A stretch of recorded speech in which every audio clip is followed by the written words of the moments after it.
नमस्कार. Complex numbers मधला next concept आहे square root of complex number.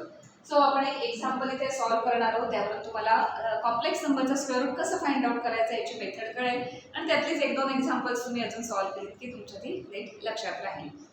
So real नंबरचं स्क्वेअर रूट कसं फाइंड आउट करायचं हे स्कूल लेवलला आपल्याला झालेलं आहे. आता लक्षात नसेल तर ह्या चॅनलमध्ये 5वी ते 10वीच्या प्लेलिस्ट आहेत. तिथे 7वीचे किंवा 8वीचे व्हिडिओ जाऊन बघा. त्याच्यात तो इम्परफेक्ट स्क्वेअर असेल रिअल नंबर तर डिव्हिजन मेथडने कसं त्याचा स्क्वेअर रूट फाइंड आउट करायचं वगैरे आपण घेतलेली आहेत एक्झाम्पल्स. इथे आपण कॉम्प्लेक्स नंबरचं स्क्वेअर रूट बघणार आहोत. एक्झाम्पल काय, find square root of 3 - 4i. तर याचा स्क्वेअर रूट आपल्याला फाइंड आउट करायचं आहे. मीन्स काय करायचं आहे, x = square root of 3 - 4i ही व्हॅल्यू, ही x ची व्हॅल्यू आपल्याला फाइंड आउट करायची आहे. आता इथे फॅक्टरायझेशन वगैरे आपल्याला काही जमणार नाही कारण कॉम्प्लेक्स नंबर आहे. सो आपण थोडीशी वेगळी मेथड यूज करणार आहोत. सपोज ही x ची व्हॅल्यू आपल्याला माहिती आहे. आता या कॉम्प्लेक्सचे रूट पण कॉम्प्लेक्सच येणार आहे. रिअलची रूट्स कधी कधी रिअल येतात, काही वेळेला सपोज स्क्वेअर रूट ऑफ -12 घेतलं तर त्याचं कॉम्प्लेक्स येईल. त्यामुळे इथे कॉम्प्लेक्स नंबर रूट येणार आहे. सो ते कॉम्प्लेक्स नंबर रूट आपल्याला माहिती आहे किंवा नोन आहे असं आपण समजून त्याचं जे स्टँडर्ड रिप्रेझेंटेशन आहे ते रिप्रेझेंटेशन आपण इथे घेणार. So suppose square root of 3 - 4i = some a + bi. हे आन्सर आलेलं आहे किंवा हे त्याचा आन्सर आहे असं आपण म्हणू की a + bi हे याचं स्क्वेअर रूट असणार आहे. आता आपण हा कन्सेप्ट यूज करून a आणि b च्या जर व्हॅल्यू फाइंड आउट करू शकतो तर आपल्याला a + bi हा नंबर काय आहे तो कळेल. सो सिंपल मेथड आहे. सो आन्सर a + bi आहे असं आपण कन्सिडर करणार आहोत आणि हे दोन्ही हे इक्वेशन सॉल्व्ह करून आपण ते इक्वेशन सॉल्व्ह करायचं आणि त्याच्यावर a आणि b च्या व्हॅल्यूज काढायच्या आणि मग एकदा a b व्हॅल्यूज मिळाल्या की a + bi हा नंबर सोल्युशन आहे असं आपण म्हटलंय. सो त्याच्यात सबस्टिट्यूट केल्या की आपल्याला त्याचा स्क्वेअर रूट मिळेल. असं तर अशी ती मेथड आहे. So suppose square root of this = a + bi. अर्थात हे स्क्वेअर रूट मध्ये ठेवलं तर काही सिम्प्लिफाय होणार नाही. आपल्याला इक्वेशनचा यूज करायचा आहे. त्यामुळे अर्थात आपण दोन्हीकडे स्क्वेअर घेणार. Squaring on both sides we will get 3 - 4i. Square and square root get cancelled. a + bi bracket square चा स्क्वेअर होणार. सो हे सॉल्व्ह करूया. That implies 3 - 4i = a square plus 2abi plus this b square I square. But I square is -1 तो real number होणार आहे. So that implies 3 - 4i = a square. Complex असणार हा imaginary part. हा b square I square is -1 so plus minus होईल. So -b square real part आपण सगळा एका बाजूला लिहिला आहे प्लस 2abi. आता इथे काय म्हटलंय की हा लेफ्ट साइडला एक कॉम्प्लेक्स नंबर आहे, राइट साइडला एक कॉम्प्लेक्स नंबर आहे. सो दोन कॉम्प्लेक्स नंबर इक्वल आहेत असं आपण म्हटलंय. कॉम्प्लेक्स नंबर कधी इक्वल असतात, जेव्हा real = real and imaginary = imaginary असेल. सो दॅट इम्प्लाइज 3 आता याचा रिअल पार्ट हा a square - b square, याचा रिअल पार्ट 3 आहे. So 3 a square - b square and with sign घ्यायचं. याचं साइन -4 आहे त्यामुळे काही कन्सिडर करायचं. इमॅजिनरी पार्ट काय -4 याचा इमॅजिनरी पार्ट 2ab. सो आपल्याला काही इक्वेशन्स मिळाले. a square - b square = this 3 -4 = 2ab. So he equation दोन सॉल्व्ह केली की a आणि b च्या व्हॅल्यूज मिळतील. त्या व्हॅल्यूज आपण इथे सबस्टिट्यूट केल्या की आपल्याला याचा आन्सर मिळेल. सो त्याचा स्क्वेअर रूट मिळेल. सिंपल मेथड आहे. सो पुढे काय करणार आपण, याच्या व्हॅल्यूज काढण्यासाठी हे इक्वेशन आधी यूज करूया कारण याच्यामध्ये एका तरी व्हेरिएबलची व्हॅल्यू आपल्याला in the form of other variable इथे मिळू शकते. सो दॅट इम्प्लाइज आपण b ची व्हॅल्यू काढूया. b तर हे सगळं 2a इकडे ट्रान्सफर करायला लागेल. 2 आणि 4 जाईल. हे सगळं कॅन्सल वगैरे करा आणि काय येते बघा. That implies b = minus sign राहणारच आहे -4/2a ना. सो 2 कॅन्सल होईल म्हणजे -2/a. सो b ची व्हॅल्यू किती मिळाली -2/a. ही दोन इक्वेशन्स आपल्याला मिळाले. सायमल्टेनियसली लिनियर इक्वेशन नाही येते. सो आपल्याला ज्या मेथडने ज्या पद्धतीने सॉल्व्ह करता येतील ती सॉल्व्ह करायची आणि त्या a b च्या व्हॅल्यूज फक्त फाइंड आउट करायच्या. सो हे इक्वेशन सिंपल आहे म्हणून आपण b ची in the form of a value काढून घेतली. आता ही व्हॅल्यू जी b ची आहे ती ह्या इक्वेशन मध्ये सबस्टिट्यूट करूया. So that implies 3 a square - b square असं इक्वेशन आहे. But b = -2/a.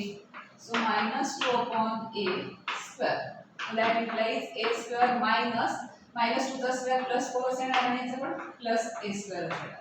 आता इथे सिम्प्लिफाय करूया आपण a square into a square a raised to 4 -4 upon a square. Left साइडला 3 आहे सो आपण हे इकडे आणणार. That implies 3a square is equal to a raised to 4 -4. आता आपण क्वाड्रेटिक इक्वेशन सारखं दिसतंय थोडं a raised to 4 आणि a square आहे so a raised to 4 can be written as a square square असं होऊ शकतं. त्यामुळे हे सगळं आपण एका बाजूला आणूया आणि ते इक्वेशन सॉल्व्ह करूया. So that implies a raised to 4 हा -4 आहे आपण हे आधी लिहूया -3a square -4 is equal to 0. हे सगळं इकडे आहे म्हणजे आपल्याला हे इक्वेशन मिळेल. आता हे क्वाड्रेटिक इक्वेशन दिसतंय ना जरी इथे a raised to 4 असेल तिथे a square आहे ना सो इथे आपण असं म्हणू शकतो की a square square so a square x किंवा y सारखं ट्रीट केलं की क्वाड्रेटिक इक्वेशन आहे लक्षात येईल. -4 is equal to 0. a square म्हणजे x म्हटलं तर x square -3x -4 is equal to 0 असं ते आले. आता आपण हे कसं सॉल्व्ह करतो की 4 चे आपल्याला असं फॅक्टरायझेशन करायचं असतं 2 into 2 एक आहे पण ते नाही येणार कारण -3 यायला हवंय. सो 4 आणि 1 घेऊया त्याच्यात मायनस साइन कोणाला द्यायचं असतं तर -3 आन्सर यायला हवं ना हा नंबर यायला हवा. सो -4 + 1 सो हे ऍडजस्ट करा. That implies a raised to 4 -3a square कसं येणार -4a square + a square. आता क्वाड्रेटिक इक्वेशन सॉल्व्ह करण्याची मेथड यूज करायची. याच्यातनं काय कॉमन येईल a square कॉमन येईल a square -4 + 1 कॉमन येईल बाकी काही नाही आहे a square -4 is equal to 0. ते a plus ib जेव्हा रिप्रेझेंटेशन लिहितो तेव्हा लक्षात घ्या की a b belongs to real numbers. ते दोन्ही रिअल असतात. त्याला रिअल पार्ट आणि इमॅजिनरी पार्ट असं म्हटलं तर a आणि b ते नंबर जे आहेत ते स्वतः काय असतात रिअल नंबर्स असतात. त्याच्यावरून पुढे सॉल्व्ह करूया आपण. हे काय आलं बघूया factorisation.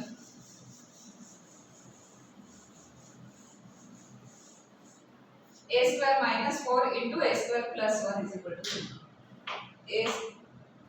a square -4 into a square plus 1 is equal to 0. That implies either a square -4 is equal to 0 or a square plus 1 is equal to 0. तर हे स्टेटमेंट ट्रू आहे किंवा हे स्टेटमेंट ट्रू आहे पण हे स्टेटमेंट ट्रू असणं शक्य नाही कारण का a square plus 1 is equal to 0 झालं तर a square is equal to -1 होईल आणि a square is equal to -1 असं चालणार नाही because a and b are real. मग त्याचं ते a ची व्हॅल्यू तिथे इमॅजिनरी आहे ती चालणार नाहीये. a आणि b काय असतात रिअल असतात त्या रिप्रेझेंटेशन मध्ये. So this is not possible. But a square plus 1 is equal to 0 not possible. Because possible नहीं because a belongs to real number. Since a belongs to real number आहे त्यामुळे हे possible नाही. मग कुठला स्टेटमेंट ट्रू आहे फक्त हे. That implies only one statement is true. a square -4 is equal to 0. That implies a square is equal to 4. That implies a square root घ्यायचं त्याची दोन स्क्वेअर रूट आहेत +2 -2 दोन्ही कन्सिडर करायची. a is equal to +2 or -2. a square is equal to 4 therefore a is equal to plus or -2. a ची value मिळाली की b ची व्हॅल्यू मिळेल पण आता इथे b च्या पण दोन व्हॅल्यूज मिळणार आहेत कारण a च्या दोन आहेत. सो a ची +2 कन्सिडर केली की b ची एक व्हॅल्यू मिळेल. a ची -2 कन्सिडर केली की एक आणखीन एक व्हॅल्यू मिळेल. त्याच्यातनं b च्या व्हॅल्यूज काढूया आपण. b इज इक्वल टू काय आलं होतं -2 अपॉन a असं आलं होतं. b is equal to -2 upon a. If a is equal to याची +2 कन्सिडर केली +2 तर ह्या दोन्ही कन्सिडर करायचे कारण हे रिअल नंबर आहेत त्यामुळे याचे कॅन्सल नाही होणार. या दोन्ही कन्सिडर करावे लागतील आपल्याला. If a is equal to +2 then b is equal to -2 upon +2 म्हणजे काय आलं minus. So that time b is equal to -1 value and if a is equal to -2 consider केली then b is equal to -2 upon -2 means +1. So a आणि b चे दोन pair of values आले त्यामुळे आपल्याला दोन रूट्स मिळणार. सो जसं आपल्याला रिअल नंबर मध्ये मिळाली a square is equal to 4 असं कन्सिडर केल्यावर a is equal to plus or -2 अशी दोन रूट्स मिळाली तसं कॉम्प्लेक्स नंबर्स मध्ये पण होतं, 2 स्क्वेअर रूट्स आपल्याला तिथे मिळतात.